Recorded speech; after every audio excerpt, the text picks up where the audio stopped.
दोस्तों class 9th में science का जो है चैप्टर 3 है परमाणु एवं अणु। केमिस्ट्री का है ये पोर्शन, एटम्स एंड मॉलिक्यूल्स। इसके बारे में चर्चा किया जाएगा दोस्तों। और दोस्तों आप सबने हमारे यूट्यूब चैनल को अभी तक सब्सक्राइब नहीं किया है तो प्लीज़ हमारे यूट्यूब चैनल को सब्सक्राइब कीजिएगा, लाइक कीजिएगा, शेयर कीजिएगा दोस्तों। तो चलिए शुरू करते हैं। इसका इंट्रोडक्शन है दोस्तों।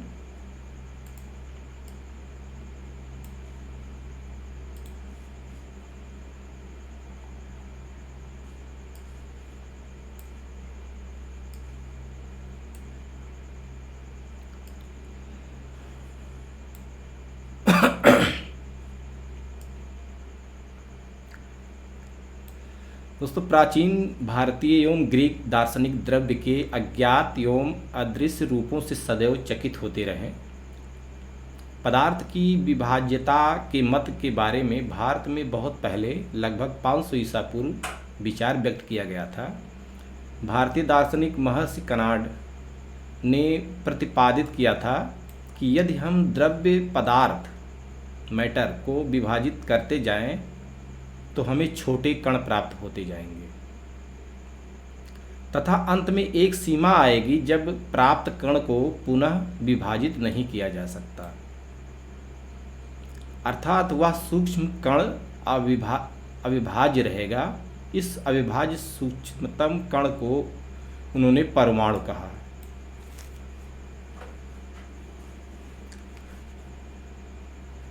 एक अन्य भारतीय दार्शनिक फकुदा कात्यायान ने इस मत को विस्तृत रूप से समझाया तथा कहा कि ये कण सामान्यतः संयुक्त रूप में पाए जाते हैं जो हमें द्रव्य के भिन्न भिन्न रूपों को प्रदान करते हैं।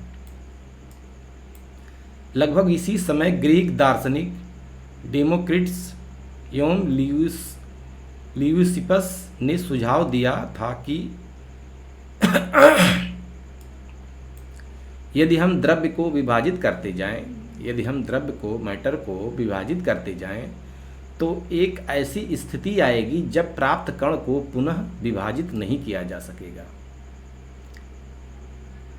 उन्होंने इस अविभाज्य कणों को परमाणु अर्थात अविभाज्य कहा था, यानी परमाणु कहा था। ये सभी सुझाव दार्शनिक विचारों पर आधारित थे। इन विचारों की वैधता सिद्ध करने के लिए 18वीं शताब्दी तक कोई अधिक प्रयोगात्मक कार्य नहीं हुए थे। 18वीं शताब्दी के अंत तक वैज्ञानिकों ने तत्वों एवं यौगिकों के बीच भेद को समझा। स्वाभाविक रूप से यह पता करने के इच्छुक हुए कि तत्व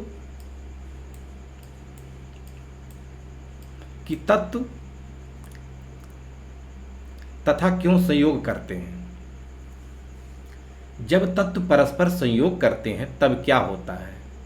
वैज्ञानिक आंतमा एल लवाइजिए ने रासायनिक संयोजन के दो महत्वपूर्ण नियमों को स्थापित किया जिसने रसायन विज्ञान को महत्वपूर्ण आधार प्रदान किया। रसायन संयोजन के नियम लवाइजिए एवं जोसेफ एल प्राउस्ट ने बहुत अधिक प्रायोगिक कार्यों के पश्चात रासायनिक संयोजन के निम्नलिखित दो नियम प्रतिपादित किए, जिसमें से है द्रव्यमान संरक्षण का नियम। द्रव्यमान संरक्षण का नियम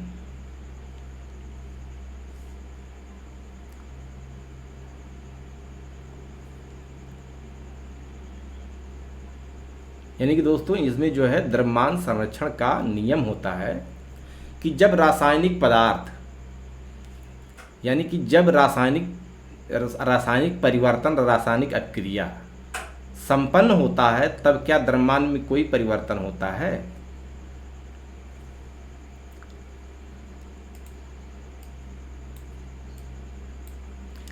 क्रियाकलाप एक्टिविटी में दिया हुआ निम्न एक्स एंड वाई रसायनों का एक युगल लीजिए।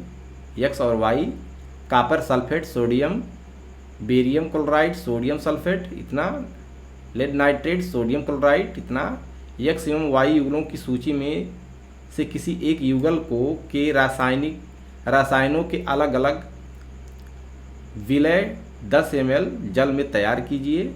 उपरोक्त तैयार युगल विलयनों में से वाई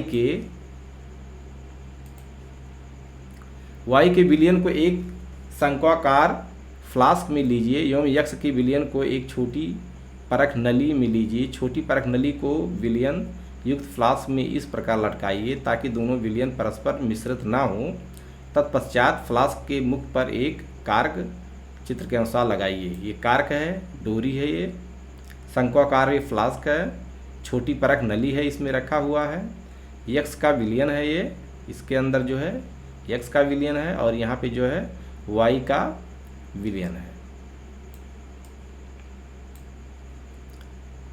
चित्र में वाई के विलयन युक्त शंक्वाकार फ्लास्क में डूबी हुई यक्स के विलयन युक्त छोटी परख नली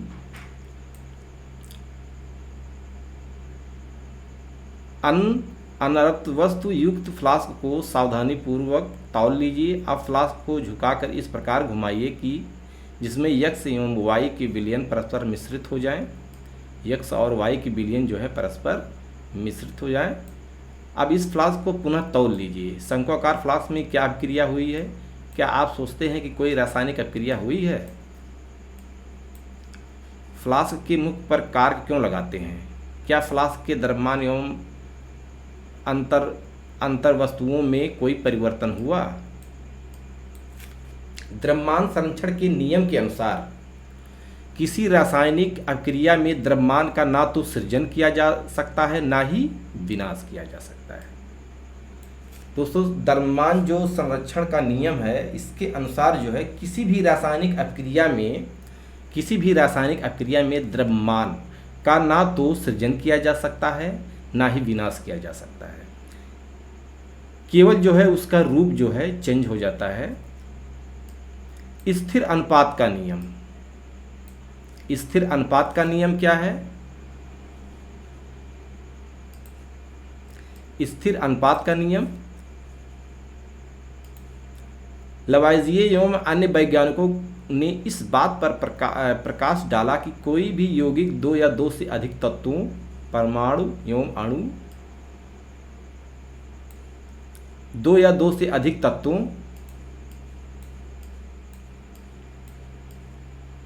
से निर्मित होता है।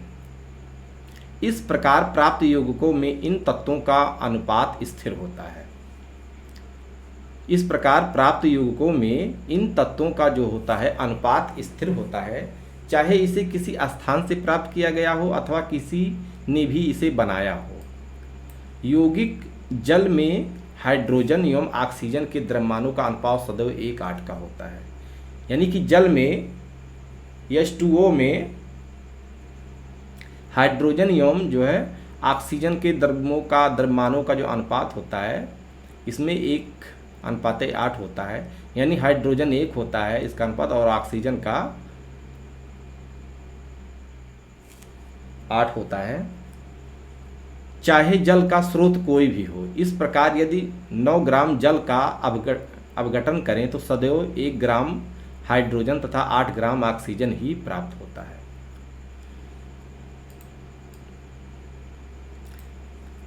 इसी प्रकार अमोनिया NH3, इसी प्रकार अमोनिया जो है NH3 में नाइट्रोजन एवं हाइड्रोजन द्रव्यमानों के अनुसार सदैव 14 और 3 के जो है अनुपात में विद्यमान रहते हैं।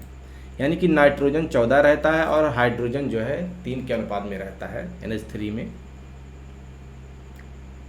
अनुपात में विद्यमान रहते हैं, चाहे अमोनिया किसी भी प्रकार से निर्मित हुई हो अथवा किसी भी स्रोत से ली गई हो।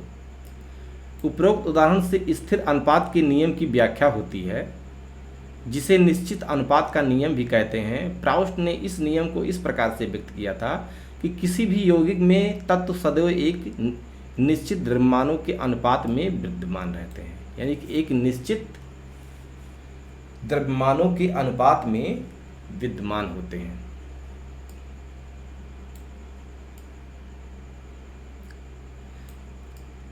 वैज्ञानिकों की अगली समस्या इन नियमों की उचित व्याख्या करने की थी।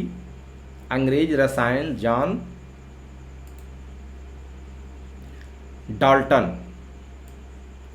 जॉन डाल्टन ने द्रव्यों की प्रकृति के बारे में एक आधारभूत सिद्धांत प्रस्तुत किया। डाल्टन ने द्रव्यों की विभाज्यता का विचार प्रदान किया, जिसे उस समय तक दार्शनिकता माना जाता था। ग्रीक दार्शनिकों के द्वारा द्रव्यों के सूक्ष्मतम अविभाज्य कण, जिसे परमाणु नाम दिया जाता था, उसे डाल्टन ने भी परमाणु नाम दिया। डाल्टन का यह सिद्धांत रासायनिक संयोजन के नियमों पर आधारित था। डाल्टन के परमाणु सिद्धांत ने द्रव्यमान के संरक्षण के नियम एवं निश्चित अनुपात के नियम की युक्तिसंगत व्याख्या की। डाल्टन के परमाणु सिद्धांत के अनुसार सभी द्रव्य, चाहे तत्व, यौगिक या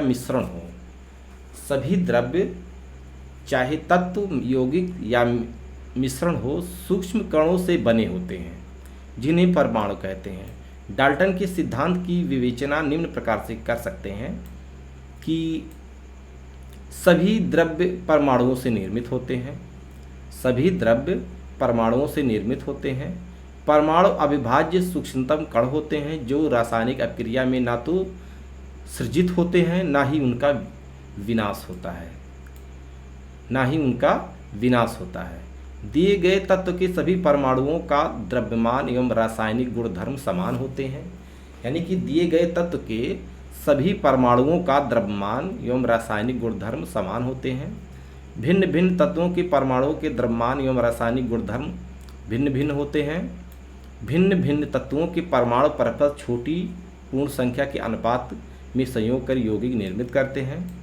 किसी भी यौगिक में परमाणुओं की सापेक्ष संख्या एवं प्रकार निश्चित होते हैं। आप अगले अध्याय में यह अध्ययन करेंगे कि परमाणु में और भी छोटे कण विद्यमान होते हैं। अगले अध्याय में जो है अध्ययन करेंगे और भी कण, जैसे न्यूट्रॉन हो गया, प्रोटॉन हो गया, इलेक्ट्रॉन हो गया।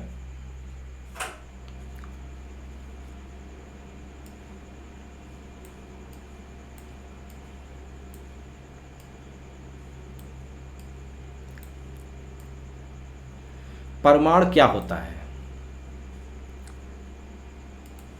दोस्तों? परमाणु क्या होता है? क्या आपने कभी किसी इमारत की दीवार बनते देखी है? इन दीवारों से एक कमरा एवं कई कमरों के समूह से एक इमारत निर्मित होती है। उस विशाल इमारत की रचनात्मक इकाई क्या है? किसी बॉबी अंट हिल की रचनात्मक इकाई क्या होती है? या रेत का छोटा सा कण होता है। इसी प्रकार सभी द्रव्यों की रचनात्मक इकाई परमाणु होती है। परमाणु कितने बड़े होते हैं? परमाणु बहुत छोटे होते हैं। ये किसी भी वस्तु जिसकी हम कल्पना या तुलना कर सकते हैं से भी छोटे होते हैं। लाखों परमाणुओं को जब एक के ऊपर एक चट्टे के रूप में रखें तो बड़ी कठिनाई से कागज की एक शीट जितनी मोटी परत बन जाएगी। यानी परमाणु त्रिज्या को नैनोमीटर में मापा जा सकता है। यानी कि 1 नैनोमीटर जो होता है 10⁻⁹ मीटर होता है। यानी कि 1 मीटर में जो है हम कह सकते हैं 1 मीटर में 10⁹ नैनोमीटर होते हैं।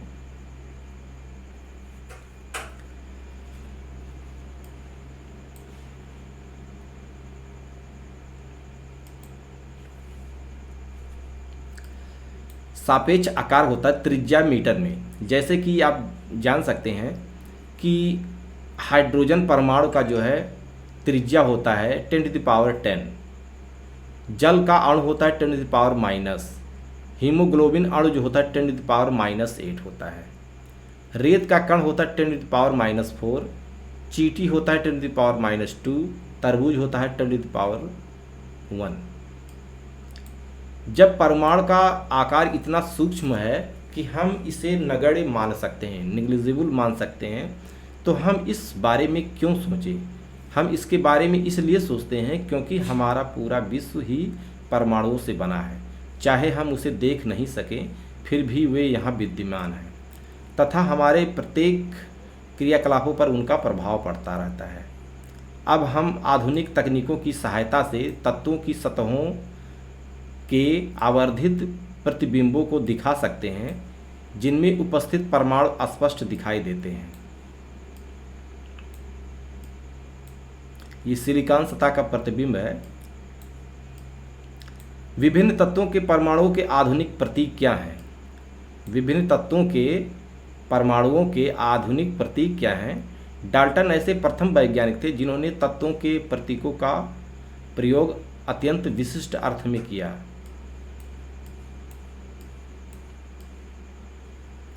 उन्होंने किसी तत्व के प्रतीक का प्रयोग किया तो यह प्रतीक उस तत्व की एक निश्चित मात्रा की ओर इंगित करता था, अर्थात यह प्रतीक तत्व के एक परमाणु को प्रदर्शित करता था। बर्जीलियस ने तत्व के ऐसे प्रतीकों का सुझाव दिया जो उन तत्वों के नामों के एक या दो अक्षर से प्रदर्शित होता है। जैसे हाइड्रोजन हो गया, एच से किया, कार्बन जो है सी से किया, ऑक्सीजन जो है ओ से किया, फास्फोरस जो है एफ से किया, सल्फर जो है एस से किया, आयरन जो है आई से किया, कापर जो है सी यू से किया, सी से, सीसा जो है लेड, सिल्वर यस, गोल्ड, प्लेटिना पी, पारा। डाल्टन द्वारा सुझाए गए कुछ तत्वों के प्रतीक। प्रारंभ में तत्वों के नामों की व्युत्पत्ति उन स्थानों के नामों से की गई जहां वे सर्वप्रथम पाए गए थे। उदाहरण स्वरूप कापर जो है का नाम साइप्रस से व्युत्पन्न हुआ। कुछ तत्वों के नामों को विशिष्ट रंगों से लिया गया, जैसे उदाहरण स्वरूप स्वर्ण गोल्ड का नाम अंग्रेजी के उस शब्द से लिया गया जिसका अर्थ होता है पीला। आजकल international union of pure and applied chemistry IUPAC पद्धति जो होता है, international union for of pure and applied chemistry IUPAC पद्धति तत्वों के नामों को स्वीकृति प्रदान करती है। अधिकतर तत्वों के प्रतीक उन तत्वों के अंग्रेजी नामों के एक या दो अक्षरों से बने होते हैं। किसी प्रतीक के पहले अक्षर को सदैव बड़े अक्षर कैपिटल लेटर में तथा दूसरे अक्षर को छोटे स्मॉल लेटर में लिखा जाता है। जैसे उदाहरण के लिए जो है हाइड्रोजन को H से किया जाता है, एल्युमिनियम को Al से किया जाता है, Al ना कि कैपिटल L से किया जाता है। कोबाल्ट को CO से ना कि कैपिटल CO से किया जाता है।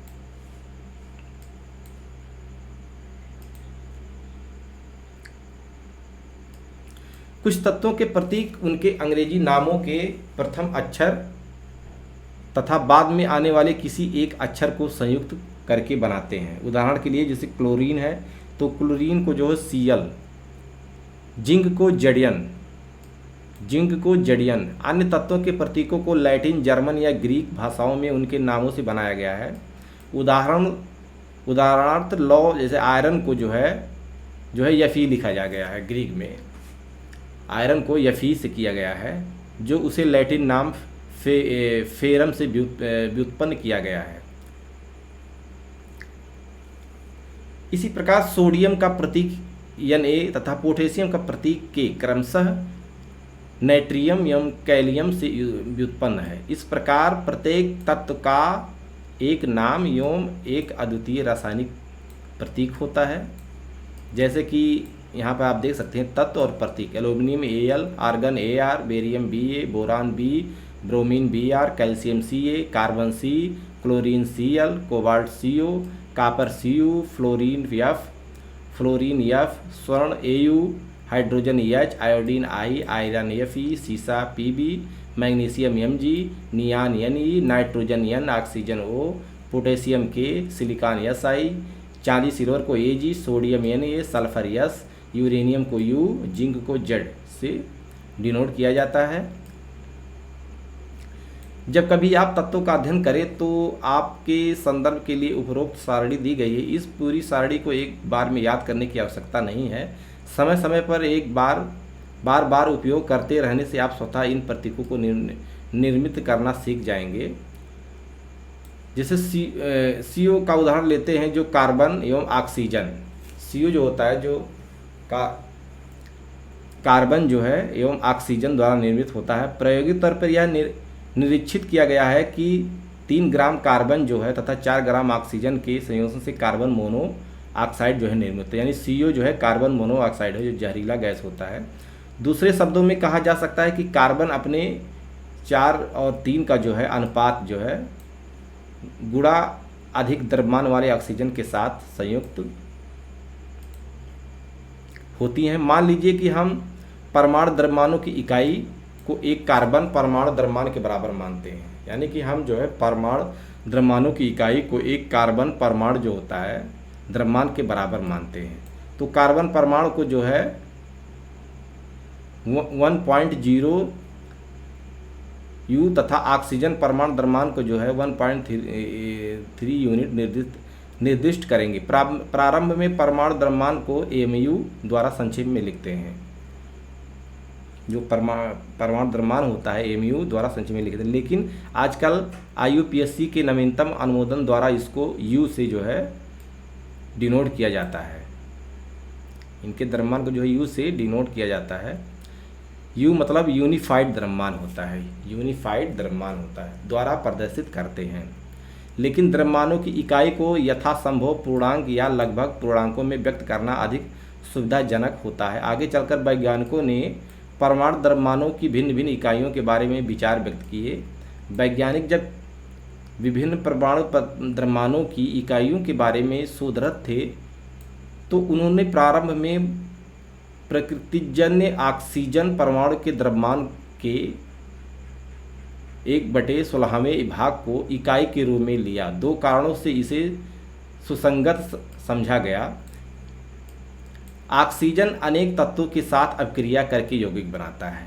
ऑक्सीजन जो है अनेक तत्वों के साथ अपक्रिया करके यौगिक बनाता है। इस परमाणु द्रव्यमान इकाई द्वारा अधिकांश तत्वों के परमाणु द्रव्यमान पूर्णांक में प्राप्त होता है। यद्यपि 1961 में परमाणु द्रव्यमानों को ज्ञात करने के लिए परमाणु द्रव्यमान इकाई कार्बन जो होता है 12 होता है, समस्थानिक आइसोटोप्स होते हैं इसके, को मानक संदर्भ के रूप में सार्वभौमिक रूप से स्वीकार किया गया था। कार्बन 12 यानी समस्थानिक के एक परमाणु द्रव्यमान के 1/12वें भाग को मानक परमाणु द्रव्यमान इकाई के रूप में लेते हैं। कार्बन 12 समस्थानिक के एक परमाणु द्रव्यमान के सापेक्ष सभी तत्वों के परमाणु द्रव्यमान प्राप्त किए गए हैं। कल्पना कीजिए कि एक फल विक्रेता बिना मानक भार के फल बेच रहा है। वह एक तरबूज लेकर कहता है कि इसका द्रव्यमान 12 इकाई है।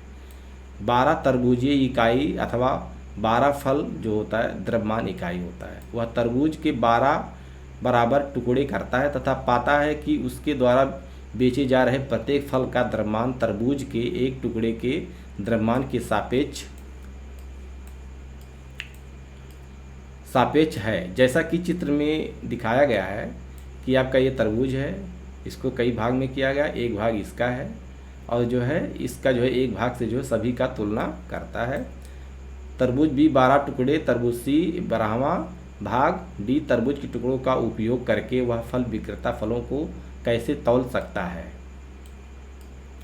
किसी तत्व के सापेक्ष परमाणु द्रव्यमान को किसी तत्व के सापेक्ष परमाणु द्रव्यमान को उसके परमाणुओं के औसतन द्रव्यमान कार्बन 12 परमाणु के द्रव्यमान के 1/12वें भाग के अनुपात द्वारा परिभाषित किया गया है।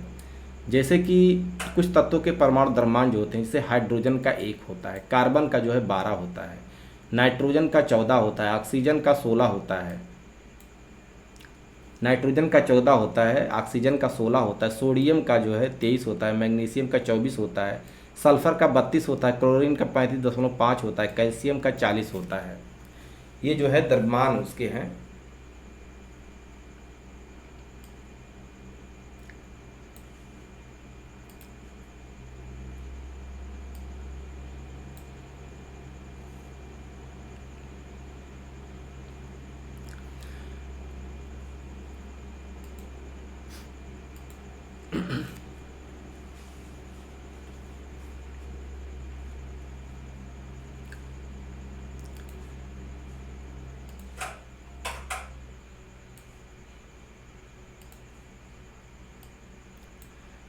तो दोस्तों परमाणु किस प्रकार अस्तित्व में रहते हैं? परमाणु किस प्रकार अस्तित्व में रहते हैं? अधिकांश तत्वों के परमाणु स्वतंत्र रूप से अस्तित्व में नहीं रह पाते। अधिकांश तत्वों के परमाणु स्वतंत्र रूप से अस्तित्व में नहीं रह पाते। परमाणु अणु एवं आयन बनाते हैं। परमाणु जो अणु होते हैं, परमाणु अणु एवं आयन बनाते हैं। ये अणु अथवा आयन अत्यधिक संख्या में पुंजित होकर वह द्रव्य बनाते हैं, जिसे हम देख सकते हैं, अनुभव कर सकते हैं अथवा छू सकते हैं। अणु क्या है? साधारणतया अणु ऐसे दो या दो से अधिक परमाणुओं का समूह होता है जो आपस में रासायनिक बंध द्वारा जुड़े होते हैं अथवा वे परस्पर आकर्षण बल के द्वारा जो है कसकर जुड़े होते हैं। अणु को किसी तत्व अथवा यौगिक के उस सूक्ष्मतम कण के रूप में परिभाषित कर सकते हैं जो स्वतंत्र रूप से अस्तित्व में रह सकता है तथा जो उस यौगिक के सभी गुणधर्म को प्रदर्शित करता है। एक ही तत्व के परमाणु अथवा भिन्न भिन्न तत्वों के परमाणु परस्पर संयोग करके अणु निर्मित करते हैं।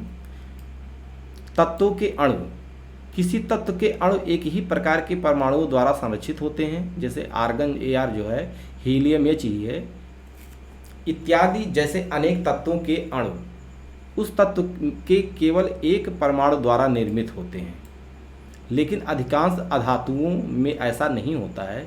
उदाहरण के लिए ऑक्सीजन अणु दो ऑक्सीजन परमाणुओं से बनता है।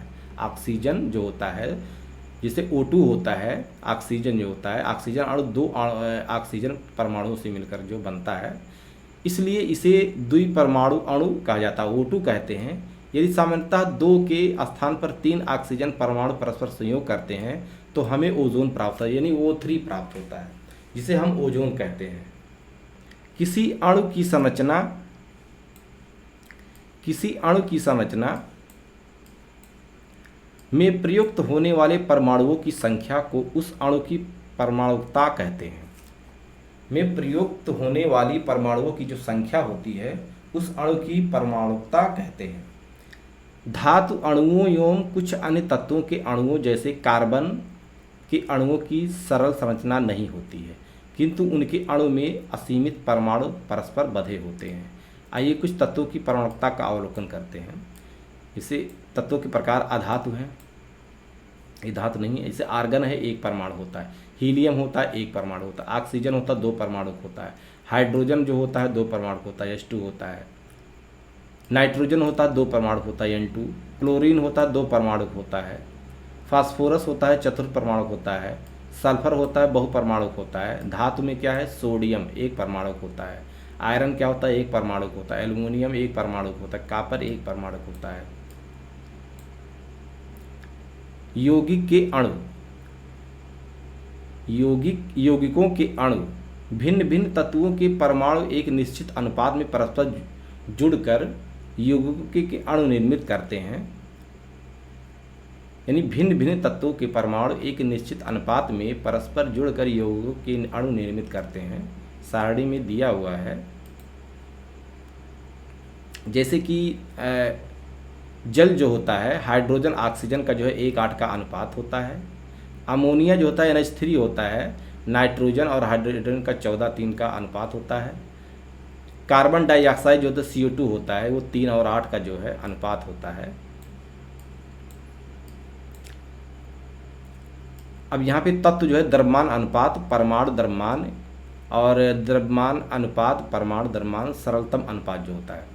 जैसे हाइड्रोजन का जो है द्रव्यमान जो होता है 1 होता है अनुपात, परमाणु द्रव्यमान 1 होता है, द्रव्यमान अनुपात 1/1 यानी कि 1/1 = 1, यानी कि सरलतम अनुपात 2 होता है। ऑक्सीजन का जो है 8 होता है, ऑक्सीजन का जो 8 होता है तो इसमें जो है परमाणु जो द्रव्यमान होते हैं, द्रव्यमान अनुपात हो तो 8 होता है, और यहाँ परमाणु द्रव्यमान जो ये होता है 16 होता है, यानी 8/16 = 1/2 बराबर जो है इसको 1 लिया जाता है।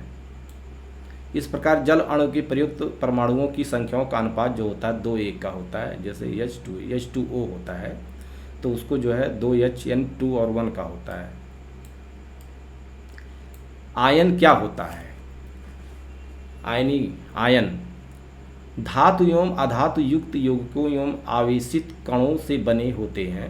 यानी कि धातु एवं जो अधातु युक्त यौगिक होते हैं वे आवेशित कणों से बने होते हैं।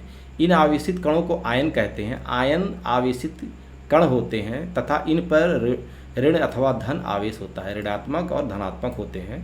आवेशित कणों को ऋणायन तथा धन आवेशित कणों को धनायन बोला जाता है, काशन एनियन। यानी ऋण आवेशित कणों को ऋणायन बोला जाता है और धन आवेशित कणों को धनायन बोला जाता है। यानी ऋणायन को आनियन और धनायन को जो है काशन।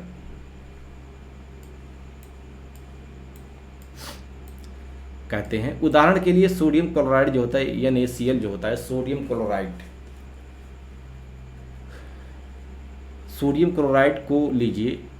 इसमें जो है जैसे नमक होता है, सोडियम क्लोराइड को लीजिए, इसमें धनात्मक सोडियम जो होता है धनात्मक आयन होता है, तथा ऋणात्मक क्लोराइड जो है ये इसमें ऋणात्मक आवेश होता है। संगठन कण के रूप में विद्यमान होते हैं। आयन एक आवेशित परमाणु अथवा परमाणुओं का ऐसा समूह होता है जिस पर नेट आवेश विद्यमान होता है।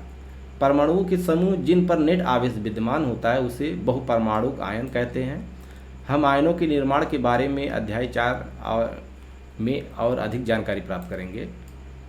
जैसे आयनिक यौगिक होता है, संगठन तत्व और द्रव्यमान अनुपात होता है। जैसे कैल्शियम होता है और संगठन तत्व कैल्शियम एवं कैल्शियम और कैल्शियम ऑक्साइड जो होता है, कैल्शियम एवं ऑक्सीजन होता है।